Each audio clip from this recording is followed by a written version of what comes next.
The views and opinions expressed on this program are not necessarily those of this station, JVC Broadcasting Management, or its sponsors. Welcome back to another episode of The Credit Authority. Once again, I am your host, Rhonda Kulch, and I am looking forward to providing you an amazing hour. We always want to start our shows by thanking our sponsors, so thank you so much to Equity First. If you are experiencing credit and or financial challenges, feel free to give any one of their trained professionals a call. They are bilingual, nationwide, and waiting for your call. They can be reached at 631-714-4822. And our first guest today is Gary Lewis. And, you know, the two of us laugh because you are the real estate authority where I am the credit authority. I'm an authority in real estate. I love that. Exactly. There's nobody better. You know, and right now the market is crazy. So I think, how do you feel? Let's start with this. How do you feel about the market change and all those people that jumped into the market because it was easy? You know, we're transitioning, right? You've been through this before. I've been it's like through a roller it before. coaster with me. I've been around for a while, so I've seen the ups and downs. But it was very, very easy for the last few years because you just put a house on the market and it sold. Yeah. But I specialize also in people that are in trouble, short sales, owe more on the home than it's worth, auction status, not sure what to do. It's very overwhelming for a lot of people out there. And I come in and hold their hand from beginning to end. And I know you're going to probably cut this, but I also was in a situation years ago out here, and I was losing my house. Yeah. So after that happened, I said, you know what? I can help people because I experienced losing my home and end up doing a short sale. And some people, when I say cut it, it's because most people are embarrassed to put that on the air. And I'm not, because it helps people. You know what I love is that you're able to talk from a place of experience. You and I both could agree that when somebody is experiencing financial distress, it's very emotionally overwhelming. They're embarrassed. They don't know who to speak with. And it's either two sides. It's the side where they completely ignore what's happening, or they're speaking to everybody about their problem and they're getting Rhonda, too much information and they don't know how to digest it. It gets worse than that. When they get their head out of the sand and they decide to call or speak to somebody, 8 out of 10 times they're talking to the wrong person, has ulterior motives to either buy the deed, take advantage, take their money. So when they finally say, I'm going to do it, I'm going to make a move and I'm going to ask for help, 8 out of 10 people are looking to hurt them. Yeah. See, that's where I come in. I'm a real estate authority that answers the phones. I'm a hands-on guy. I have a staff of attorneys and everything else that help me, and we try and guide everybody in the right direction. But at the end of the day, when they hear me, because I also do radio as well and TV, so when they call up, I answer the phones. Now, of course, I'm working 24/7 because I get a lot of phone calls, but I love talking to people, and I go and visit and go to their house because I want them to understand I'm here, I've been there, and I'm going to take them where they need to be, and I'm going to tell them what they need to hear, not what they want to hear. And that's what got them into trouble. And you know, it's so funny. I tell people that all the time. I said, you may not like what I have to say to you, but I'll be sure that you respect it. Yeah.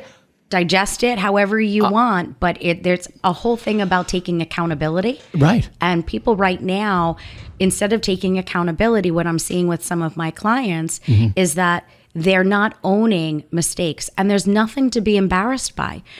Nobody chose to have a sick child or a sick parent or lose their job. Hardships. Correct. Right. You know, we call it life events.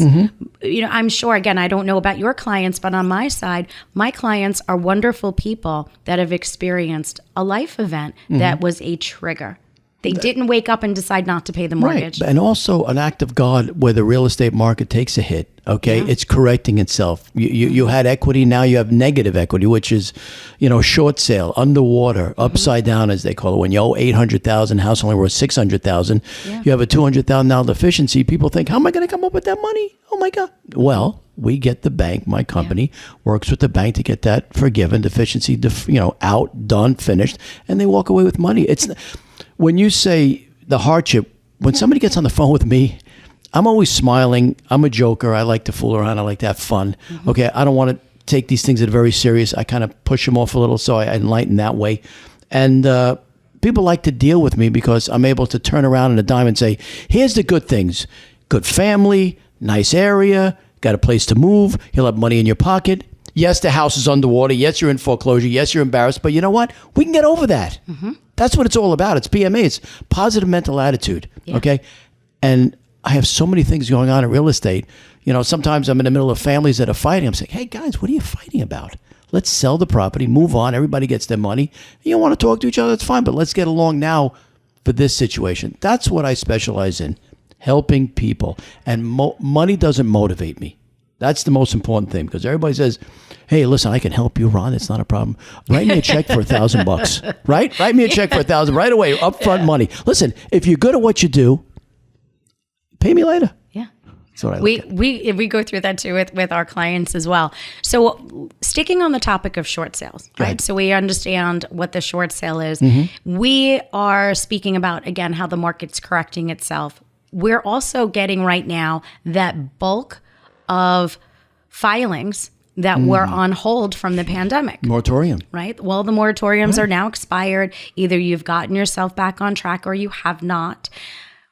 What are you seeing that the banks are doing now, maybe this time around, that they didn't do last time? The courts are agreeing with the banks because they've been on hold. It's like somebody hasn't eaten in 2 years. Okay, they were late before the 2 years. Then they were told that they can't do any foreclosures. Excuse me.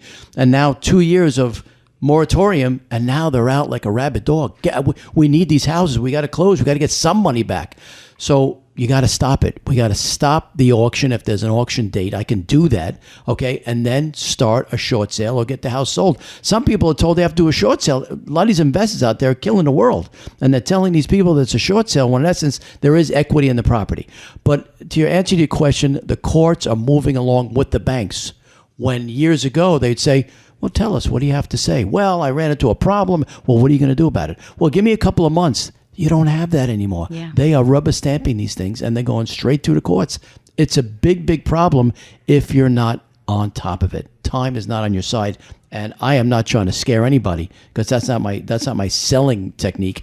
It's really just telling people what the story is and how do we handle it. I'm a problem solver. That's what I am. I'm a problem solver. Oh, you too? You're an authority in what you do as well. I'm a problem solver. Exactly. I think what happens is that the mistake that's being made, and you may or may not agree with this, is that they don't have a coach helping them through the exit planning. So that would be something like you would do, right? That's something that I would do. And what happens is that when people feel like they've been left alone, when clients come to me that are in the process of a short sale, I'll give them homework assignments. Here's your credit. This is your income. Let's get you back on track. Let's start saving now, right? Because the worst, I have a client right now, oh gosh, just wanting to say the scenario gives me anxiety. He's 4 years not paying the mortgage. Him and the wife, they never had a decrease in income. So during the pandemic, they had another 2-year window. They were served before the pandemic. They've now are in a position, they finally acknowledged that they needed to do a short sale. Short sale gets approved. I need more time. More time for what? I asked you to do a budget plan. I asked you to resolve your debt. You're not taking any accountability. I gave you a homework assignment. Go look at what is out there in your price range. Start speaking to your children about the fact that there will be a moving date. Don't allow the house to become a burden. Allow yourself to be focused on the next chapter. Can I interrupt you? Yeah, absolutely. The reason why that happened, I get it all the time, is because the biggest problem in this industry, in real estate, is getting wrong information. Yeah. So after you help them, and I know you're the king of helping people, okay? They went and their ear was open. They want to listen to anybody somebody who's said, going to what are you talking about? 100%. You got another 6 months. Who's she telling you? Right. And then all of a sudden you come to find out they lost the house and they call you up and say, hey, help me. And what are you going to do? Once they take the house, there's no one doing it. Right.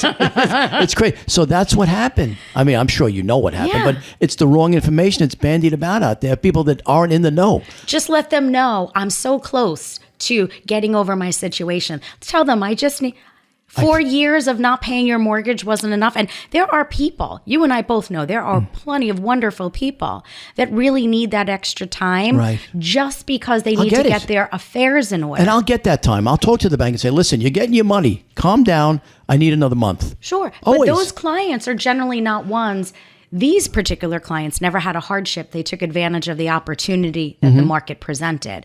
But when you have real hardships, there are people that need real help. Really? And I think there's a lack of coaching in the industry. And I think that we're all in business to make money and support our families. But I believe that there's almost a lack of coaching that occurs in the market. And I think if people knew that they had an accountability partner and somebody who was going to help them through that trying time, right, it might help a little bit more. So with that said, we are a little low on time. We are speaking today in studio with Gary Lewis. He is the real estate authority, like I am the credit authority. Right. And if somebody needs to reach out to you, Gary, how do they contact you? Very simple. I'm right here located, in New York, but you can get me on the phone 100% at 800-544-1720.